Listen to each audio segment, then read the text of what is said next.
Valley Club, Dark Dimension is one of the most important game modes in all of Marvel Strike Force. No matter where you are in the game, you're working towards unlocking whoever is the next Dark Dimension big bad for your level. So whether you're chasing for Kestrel or Mephisto, the best characters to take into Dark Dimension are going to remain relatively similar. So in this video, I'm revealing the best characters to build up for Dark Dimension. And if you're ready for all of that, then you know what to do, Valley Club. Find that like button and let's go smash it. And welcome back to the ValleyFlyin channel. I am ValleyFlyin. Hope you're having a great day, and I hope you're ready to dominate Dark Dimension. Yeah, we're going to talk about the best characters to take into each section: city, cosmic, global, and all the rest. But before we get to that, if you haven't done so already, hit that subscribe button for more great Marvel Strike Force content. At least 5 Marvel Strike Force videos per week on the channel, usually more. We have gameplay videos, news videos, countdown videos like this, everything up your experience in Marvel Strike Force. But let's go into the game right now and talk about the best characters in the game. So all Dark Dimensions will start with an unlimited section. And for this, I think you're taking the best characters in the game. So right now, if you are on the most current Dark Dimension, you have Super Skrull unlocked, working towards Mephisto, I think the best characters in the game are gonna be Apocalypse. Yes, he is very, very good. You may not have him unlocked if you're trying to beat one of these earlier Dark Dimensions, but if you have Apocalypse unlocked, build them up. If you've already beaten Dark Dimension 6, Super Skrull is one of the best characters in the game. Build them up, take him into Dark Dimension. If you did unlock Old Man Logan during his event, another character to build up as soon as you have that gear. I don't think you're gonna regret building up Old Man Logan. And last but not least is Black Knight. So in my opinion, these are the top 4 characters in the game. And if you're at a point that you can build them up for whatever Dark Dimension you're getting into, build them up for that unlimited section. They're going to give you a lot of value. Well, let's go into this planner, this Dark Dimension planner on MarvelStrikeForce.com. This is great for planning out who you want to build in your roster. Now, one quick note, some of the more recent characters, so in this case, Alpha Flight, they don't have all their gear listed here. So some of the times, the most recent characters, they're not going to be accurate. Most of the other characters should be accurate. And let's start with the city characters, because this is the first section of Dark Dimension 7. Obviously, you would start with whatever is the first section in whatever Dark Dimension you are tackling. But I think you avoid all of these characters. Mysterio is a good character. Carnage has some value. Venom has some value as well. She-Hulk has a little bit of value, but these are expensive characters. They take a lot of these unique. So I think you skip this section here with all these 90 characters. And I think you skip this section with these 72 characters as well. Squirrel Girl did have some value at the time. We have some value for Moon Knight. Looks like he's getting a rework, but I think you skip these characters just because of the total cost of the gear. I think you limit your selections to these 54 characters and these 36 characters. And one of the best characters I think you bring into any city, you have them unlocked. Ghost Rider Robbie Reyes is going to make whatever city you're going into a lot easier. The bleeds, it's all going to be based around him. Now, we want to get some cheap characters as well that have a lot of value. Vulture is one of those for me. Very cheap city character. Has a lot of value in Dark Dimension. Also has value in the Superior / Sinister Six and Crucible and War, and is very cheap. So Vulture is an automatic go for me for that. Now, another character that I did because he was kind of cheap is Spider Noir. Not sure if this is one of the best characters to bring in as far as the value for Dark Dimension, but he does have a lot of bleeds, synergizes very, very well with Ghost Rider Robbie Reyes, so I think he's a great character to bring in for that synergy. And I brought in Noir because I had the gear, I was able to build him up right away. Next, I think you lean towards either Hive Mind or Spider Society. So we have Peter B. Parker, Spider-Man Pop, and Penny Parker, all great value characters. And they're going to give you value in the raids. They're very, very good in War. They're very good in Cosmic Crucible.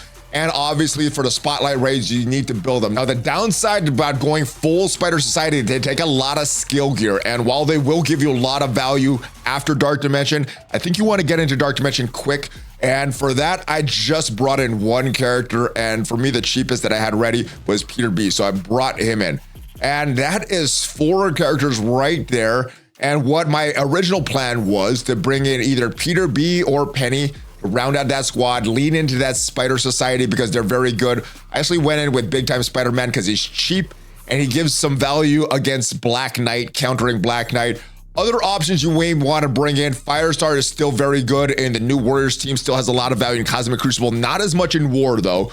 We have the Hive Mind team that we mentioned, and we have the Sinister and Superior Six. They did lose some value in Cosmic Crucible because they did lose their bonuses, but Kraven, Slayer, Lizard, all are going to have some value as well. And Miss Marvel Hardlight, not really valuable in Dark Dimension. She pretty much sucked in Dark Dimension 6 and isn't as valuable in other game modes, because at the time of Dark Dimension 6 that I brought her in, very valuable in Arena. And while that did help her in Arena, it didn't really help her too much outside of that. So I would avoid Miss Marvel Hardlight, and probably Gwenpool as well, just because Firestar's a little cheaper. But if you do need that mutant gear for other characters, maybe you go Gwenpool. But my first choice would be these Spider Society characters. These are who I took into Dark Dimension City. All right, moving on to the global section. This is a large section with a lot of characters to choose from.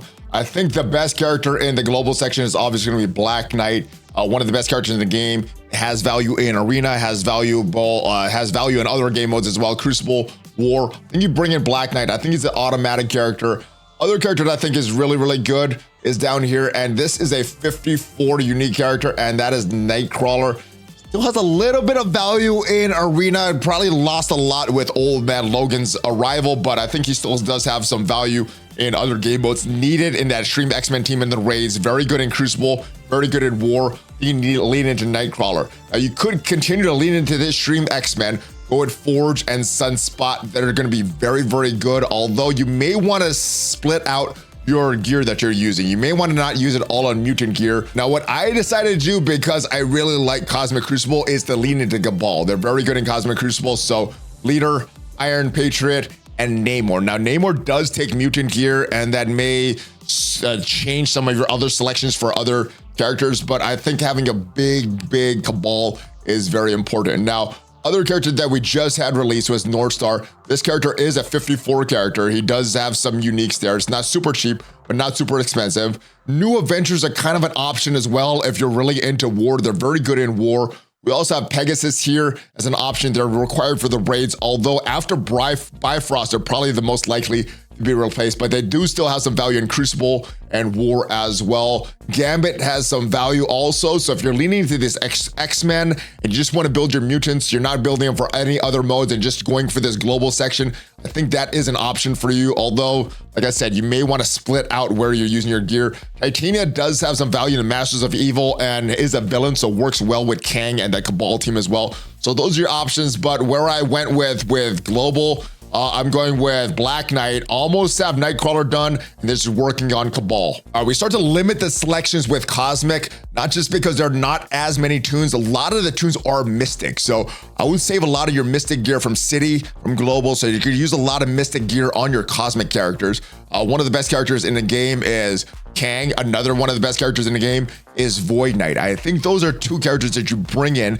just for their value outside of Dark Dimension. Kang, obviously very valuable in the Masters of Evil and in a hybrid team with a Cabal. And Void Knight is valuable in Arena, in the Hive Mind, outside of Hive Mind. So I think you build them up. Now, one of the best choices for Dark Dimension is Val, but she does take Osmium. And for the Legendary section, you may want to use that Osmium on Nova. You also may want to use that Osmium on Gambit previously. So if you do Gambit, you may want to skip Val. I'm thinking right now I'm going to do Vol and Nova. So I need to stock up on that Osmium. And two of the best characters, two of the best combo characters, they're very old, but they're still relevant in the meta. Cersei, Icarus, I think they're expensive, but I think you go with Cersei and Icarus because of the value that they provide, not just in Dark Dimension, but outside of that. Hela's a good choice as well. She is great on the Undying team, will be very good in Dark Dimension, but is a very expensive character. And you may want to distribute your Mystic gear to some other characters and get a few characters in instead of one Hela character in. So you may not want to bring Hela or some of these expensive characters, but other characters that really stand out. Deathpool is not super expensive. We also have Phyla-Vell and Moondragon. Yes, they're not really in the meta, but the Infinity Watch kind of refuses to die. They seem like they're always going to be relevant in the meta. So if you build them, they may not be very good in Dark Dimension, but you can have a stronger Infinity Watch defense for Crucible and War. I don't think you go nowhere at this point, and I think Bifrost, people brought in some Bifrost in Dark Dimension 6 back in the day, leaning into that synergy with Val. Val is very good, but I don't think you should bring the rest of the Bifrost. The other team that you might want to lean into, and maybe not at this point because they're so far out of the meta, but Secret Defenders, Doctor Strange, OG, Photon still have a little bit of value on a full Secret Defenders team this season in Cosmic Crucible. Will this still have that value next season? Probably not. So who I'm thinking of right now, Void Knight, Kang, Cersei, Icarus. Right now I'm leaning towards Val, but that may change towards someone else based on the cost and the amount of osmium that I get. All right, and legendary, usually we try to go cheap with these characters, so you got to get as many characters as possible, but Old Man Logan, like I said in the beginning, is one of the best characters in the game, so I think you go Old Man Logan, and from what I'm hearing, he could pretty much solo any dark dimension that you're going into. Other characters that I'm gonna lean into is the more recent characters.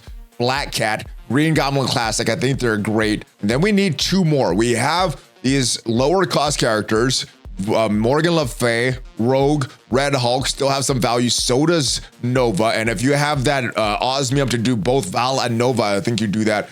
Doc Ock, it does have some value, the Superior and Sinister Six as well, but he is a more expensive character. So I think as of right now, I'm leaning towards Nova, I'm leaning towards Rogue as the final character for the legendary section. This may change, but I think the best three are going to be definitely Old Man Logan, Black Cat, Green Goblin Classic. The other two you may want to change up. And if you are going to Dark Dimension, well, the mythic characters, you bring in Apocalypse, you bring in Super Skrull, you bring in Kestrel, you bring in Dormammu. You only need 4. If you want to bring in others, you can. I think for your first run, Doom is a great choice. For your second run, obviously, Mephisto is the best choice. So this is who I'm bringing for Mythic. This is my legendary choices right now. But like I said, Nova, Rogue may change. This is who I'm thinking for Cosmic right now, but Val may change. And this is who I'm bringing for Global. So those are my Dark Dimension picks right now. Let me know if you are going to bring these characters or if there's some other characters that you may want to bring in. Hopefully you got some value from this video. And if you did, leave it a like. It is free for you. Tremendously helps out the channel. And if you want to see what are the best characters in Marvel Strike Force right now, check out the video up there and I'll see you guys next time. Have a great rest of your day. Hug, fist, pump, ValleyFlyin out.